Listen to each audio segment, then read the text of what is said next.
Hello and welcome to another episode of Earth911 Sustainability in Your Ear. I'm Mitch Ratcliffe, your host, and we're back with another interview about the consequences of the climate crisis, in this case for seniors. You know, every generation is going to feel the impact of climate change, and at a time when demographics are already working against a rising tide of seniors, they face particularly dire challenges. While millennials, Gen Z, and children face long-term impacts on their health, economic opportunities, and lifestyles, retiring baby boomers must also reckon with the consequences of extreme heat, the potential for disruption of their lives by wildfire, food shortages, and the economic impact of climate change on their retirement nest egg. And our guest today, Chris-Orestis, is the president of Retirement Genius and a nationally recognized expert on retirement issues. How should older people be rethinking their assumptions about retirement? What changes to existing plans should boomers be making? Well, we've got the guy with the answers, so let's get to it. You can learn more about Chris-Orestis at www.retirementgenius, all one word, retirementgenius.com. Welcome to the show, Chris. How are you today? Great. Thank you for having me on. I appreciate the opportunity to be part of this discussion. Well, you know, on the one hand, I'm pleased to have you here, but on the other, this is a really hard conversation for a lot of older people to think about. And, you know, I'm closer to retirement than not, so it's something that's on my mind. You recently contributed an article to Earth911, and you write in there that health issues are a critical concern for retirement during the climate crisis. But, you know, the other thing that you call out is heat, which cuts both ways. We've seen record highs and, in the case of Texas's deep freeze last winter, record lows. So how do you suggest retirees start to vet their potential living locations to deal with those consequences of extreme weather? Yeah, let's always remember that, you know, the misnomer of global warming and the idea that everywhere is just warming up. And what really this is about is extreme weather events and things showing up in places where typically they wouldn't have showed up. And a good example of heat issues is what happened at the beginning of the summer up in Oregon. Well over 100 people died because of heat waves. And seniors are among the most vulnerable population. When you look at the studies that are out about the health impacts of climate change, seniors are consistently cited as being among the most vulnerable. And that's true. It was the same thing with the COVID pandemic. Seniors are a very vulnerable population when it comes to their exposure to health issues.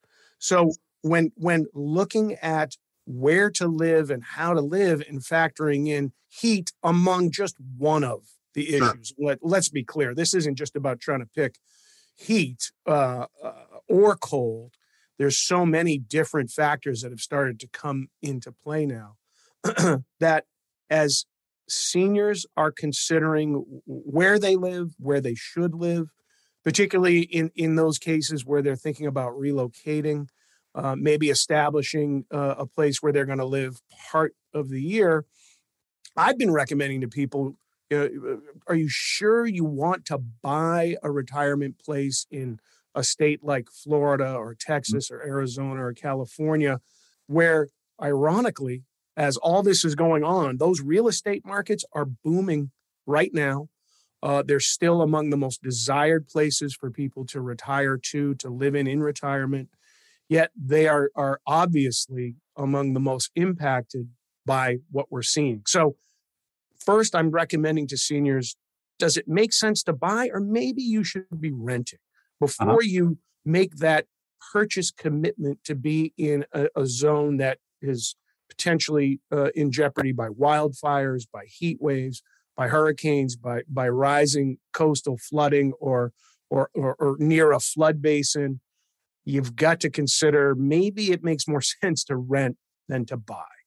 Well, it sounds like one of the consequences that you have to really keep firmly in mind is the value of a home, which is usually the biggest asset in an American's portfolio, is no longer an assurance that you're going to have future cash from a lucrative sale. Would you recommend to somebody who lives in one of those areas that is at risk to take advantage of the high prices on homes now and sell in order to have more money for potentially renting a place that would allow them to come or go based on the climate threat? Yeah, I've kind of been looking at this, and I've said to people, this is kind of like a game of musical chairs. Mm-hmm. And at what point does somebody get left standing without a chair? Right now you're seeing these incredible home values. There's obviously a housing crisis in the country. And you know what? It's interesting. It's not just buying; it's also renting. Right. People are struggling to find rentals, let alone buying. So if it were my parents living in a state like Florida or Arizona, I would be encouraging them to cash out at what could be right around the top of the market, and then look to relocate to other areas that look like they're going to be in better condition to withstand at least the next few years, coming decade or two. Places like in the upper Midwest, that keeps being pointed to as areas that could be much more environmentally stable and safer for somebody that's living in a Florida or Arizona. You cash out at the top of one of those markets, and it puts you in a position where you've really got some money to work with to possibly relocate to a area that will have a better chance of being more stable over the next 10 and 20 years, and or instead of buying down in an area like that, considering whether you'd rent or other parts of the country where you might consider spending time other than your home base. So I want to get to the idea of the climate haven that you just called out in a moment. But let me ask you this. If you were selling or buying a house today, regardless of what you're doing, in one of those regions, would you be looking to see a discount on the present value of the house based on the future loss of value due to climate change? Would you use that as part of your negotiation to get a lower price if you're buying, or would you try not to do that if you were trying to sell? That's just not a factor yet. That because the demand for buying and even renting properties is so high, the person on the side of the table that's trying to buy or rent has no negotiating power. And certainly bringing an esoteric type of topic at this point in about future impacts of climate change, it's not going to get you anywhere today. Now, listen, where we are today compared to where we were 10 years ago, and think now, where will we be 10 years from now? I think that is going to become a factor. And in fact, I think we're going to start to see within our own country climate migration happening. We're watching people that are being driven to the U.S. border coming up through Mexico from other countries, because a big part of what they're dealing with are issues related to climate change and how it's impacting them. And that just keeps moving its way up north more and more and more, where we've really watched it over the last 5 years become very apparent this year, more so than ever. I mean, think about this. There was, and we're not even done this year, but in 2021, it looks like we're going to hit around $100 billion of insurable property damage because of weather-related incidents like either floods, hurricanes, wildfires, and that party is just getting started. So what do you see happening in terms of the cost of flood and wildfire insurance for seniors? Should they be planning on regular increases in their premiums because of climate change? Not only regular increases, but get ready for significant spikes. The insurance industry is very nervous about what is going on here. They are watching very closely the impact on their bottom line, and they will have a lot to say about what happens with the adaptation to climate change in this country. They collect over $1.5 trillion of premiums in property and casualty insurance on an annual basis. And they do not, and they're in the business of collecting more in premiums than they pay out in benefits.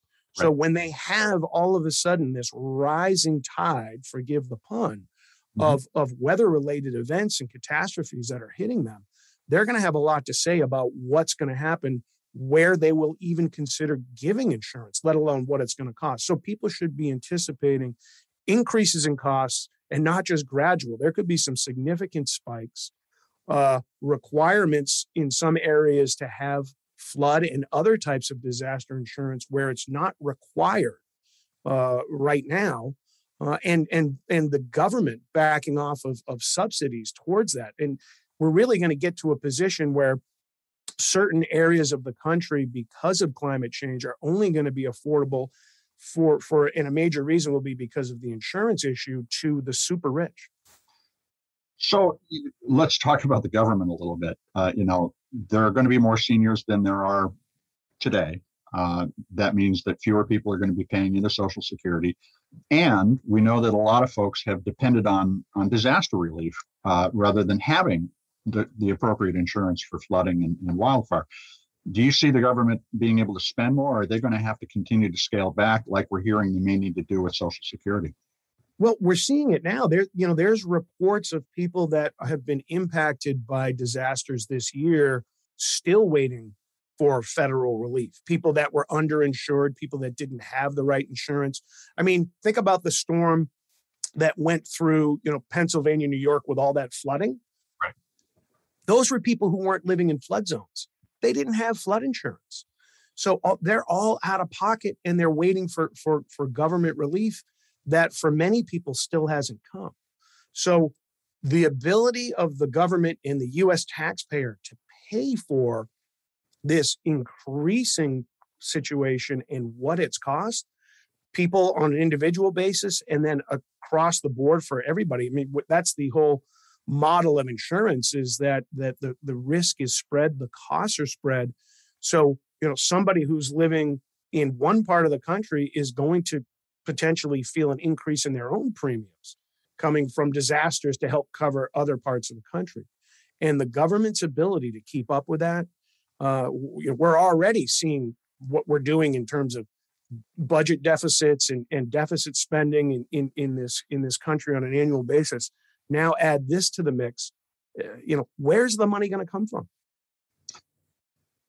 So the other thing that the government has typically stepped in to help with is long-term medical care under the Medicare program. Should people be rethinking their healthcare coverage, and particularly elder care plans, based on the changes you're seeing? And particularly, should they be buying some form of long-term care coverage to deal with heat issues, for instance?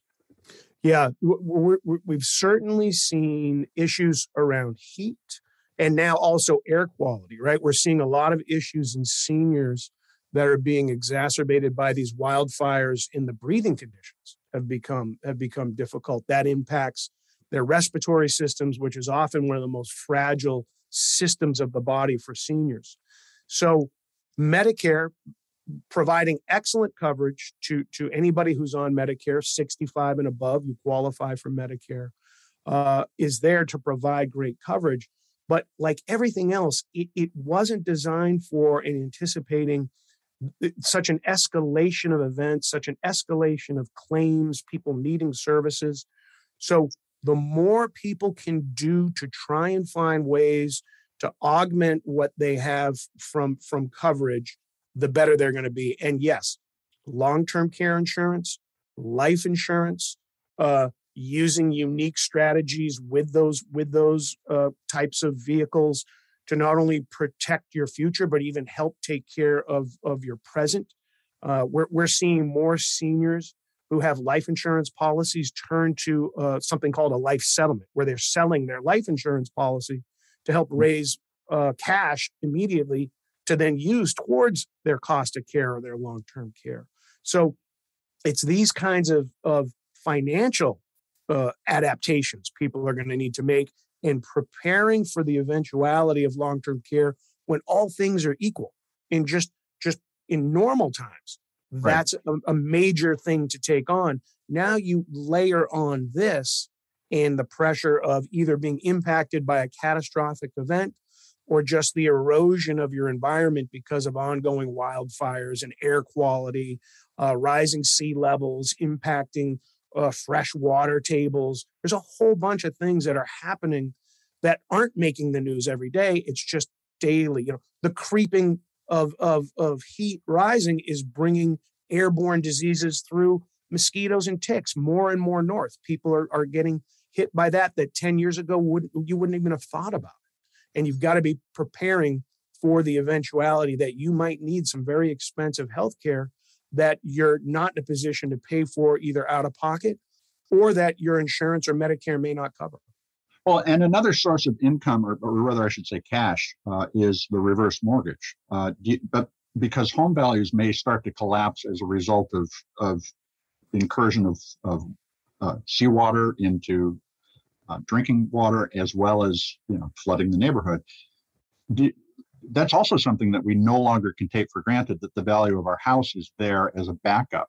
How do you recommend that folks think about that strategic decision to move and when to move? And this goes back to your comment earlier about climate havens. And in your article, you cite David Pogue, who's How to Prepare for Climate Change, a Practical Guide to Surviving the Chaos, suggests that places like the Great Lakes region are potential havens for people seeking to get away from climate change. So is now the time to start to think about exercising that strategy?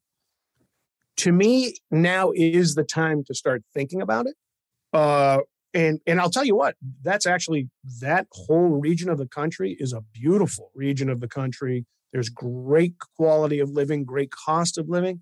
And, for some people, if they're considering where they're going to set their roots for retirement, you could do a lot worse than to be in that part of the, not only the United States, but the world. I do recommend that people start thinking about it, maybe even plan to visit and check it out, which is something I always encourage people to do when they're thinking about where they might want to spend more time in retirement. And it's not just in the U.S., it's also internationally. There's some great havens around the world that people are looking at. I know there's a lot of people who are looking at moving to other parts of the world. Where the value of their money is higher, the quality of living is good, and it's in sort of bands geographically where it can better sustain changes in climate. But always, kick the tires before you buy. You really need to visit, spend a little time, and look into it. But when it comes to your current home and your current environment, it's a tough call to move, right? What if you're surrounded by family? Now, here's the thing about these climate havens, and I've written about this and spent some time thinking about it because I'm near retirement age. The idea of the haven is predicated on the state of these places today. And if 1 million people moved to Duluth, Minnesota, and I used to live near there, and I know that there's plenty of room for them, but the resources are still constrained.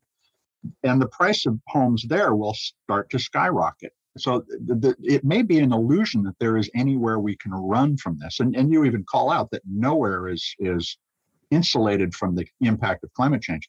So going back to the question, don't you have to move now if you want to get in there at a reasonable price? Well, supply and demand, right? I mean, watch over the next 5 years. We'll at some point, this ironic push of people still moving in great numbers and driving up the property values of parts of this country that are among the most at risk and the most currently being impacted by climate change.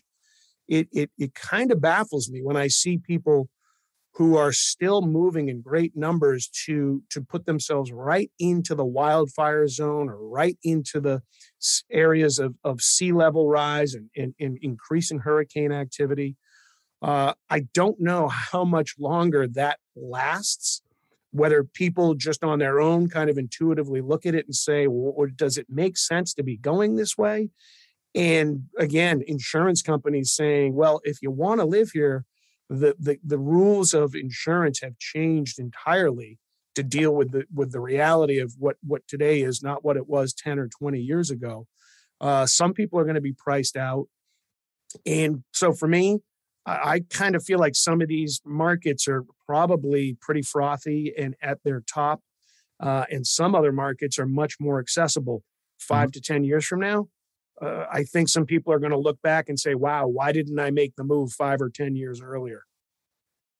Yeah, I think that's foresight and afterthought are two completely different things. And particularly when making investments, it's easy to get caught up in the safety of where you are today rather than the benefits or advantages of making the change that you aren't comfortable with. There's another big area that I wanted to ask you about, and that is, how do you plan to ensure that you have enough food and water as well as resources to heat your home?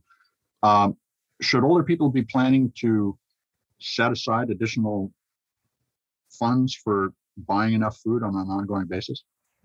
Well, we're watching it happen right now, aren't we? I mean, this year we've seen an incredible spike in inflation, disruptions to the supply chain, and we're as it resolves itself around COVID, climate change is just going to step in and continue to exacerbate those situations. And it's not going to happen overnight. You know, if you're a senior and you're in your 70s, your 80s, I'm not suggesting, sell and run. In some ways, this conversation might be even more applicable to somebody who's in their later 40s or 50s or approaching their 60s. Somebody who's going to retire over the next 5, 10, 15 years really needs to be thinking future forward. So I don't want to scare seniors today into thinking, oh my God, if I don't get out of where I am by tomorrow, I'm not going to make it. Mm-hmm. But you do need to deal with the realities of that your environment is changing. It can impact your health, and it can impact the ability to get to food. Go to grocery stores right now. You're seeing more and more scarcity in items. You go to restaurants, there's more and more things that you can't get that are on the menu. Prices have gone up. And I have recommended to seniors, particularly if they're suffering from food insecurity because either they can't afford it or they can't find it or they can't access it, mm-hmm. is to reach out for help. Make sure that your family, your loved ones know your situation. You can take advantage of services like Meals on Wheels, which do a fantastic job of either bringing food to people where they are or providing food in areas where people can gather. So people can deal with this. And I also encourage people, think about what you're eating. And are there things that you could access that are available through local farmers markets or farmers unions? Could you even grow some things yourself? Get into some gardening? How can you become a little more self-sufficient, source things a little more locally? And if you are in a crisis when it comes to food, look for help, look for resources, because it is out there. So I really appreciate you taking the time to sort of break all this down. Could I ask you, as we close this conversation, to share 3 things that you suggest somebody planning to retire in the next 5 years, 10 years should do today to prepare themselves, their portfolio, and their family for the impact of the climate crisis? Yes. One, it starts with your health, your strength, your health. One of the smartest financial investments anybody can make in their future is taking care of their health today. And as the climate crisis grows, as catastrophic events hit areas, as just growing change keeps coming to areas, one of the best ways that anybody's going to be able to deal with this is to be healthy and to be strong. And that will translate into helping, number 2, their finances. Mm-hmm. You want to be saving, you want to be investing, you want to be as financially capable as you can to weather these storms, to live a quality life. There's still plenty of opportunity in our lives and in our futures to live a well-balanced quality life and lifestyle, but it takes making smart investments in your health, smart investments in your finances, and then taking stock of where you live, where it is you think you want to spend time as you move forward into retirement. Again, does it make sense to buy in certain areas that are high risk, or maybe you just rent and visit, and maybe you start exploring other areas where you might want to spend time, maybe live, and stay well connected to your family. Stay in contact, stay well connected, so that you're able to work together as a unit, give each other support. And as a senior, don't let yourself become isolated. Don't let yourself get out of touch. And as family members, don't think that no news is good news when it comes to your elderly parents or relatives. Oftentimes, they tend to be proud. They tend to be private. They don't want to share the struggles that they're going through. They don't want to be a burden. So check in on them, stay in contact. And particularly if some kind of a weather event is coming, make sure you know where they are. Make sure you know how they can get to safety, that they have information and resources to get to safety if something's coming. Well, Chris, I want to thank you for taking time to talk with us today. Thank you so much. I appreciate being able to join you. And this is a discussion that we are all going to keep having for quite some time. We've been talking with Chris-Orestis. He's the president of Retirement Genius, and you can learn more about Chris and Retirement Genius at www.retirementgenius.com. That's all one word, Retirement Genius. Folks, please take a few minutes and talk with your parents, your grandparents. Let them know that you care and that you're thinking about them during the climate crisis. Make them aware of the fact that these changes are coming if they're not already talking to you about it. Chris's advice about staying in touch during crises is also applicable every day as we move into this very uncertain future we're facing. Please take a few minutes to share this podcast or others that we've done with your friends and family. Let's get people talking about these ideas. You know, more ideas means less waste, a more efficient economy, and a lower environmental impact for all of us. This is Earth911 Sustainability in Your Ear. I'm Mitch Ratcliffe, and we'll be back soon with another interview. In the meantime, folks, take care of yourselves, take care of one another, and let's all take care of this beautiful planet of ours. Have a green day.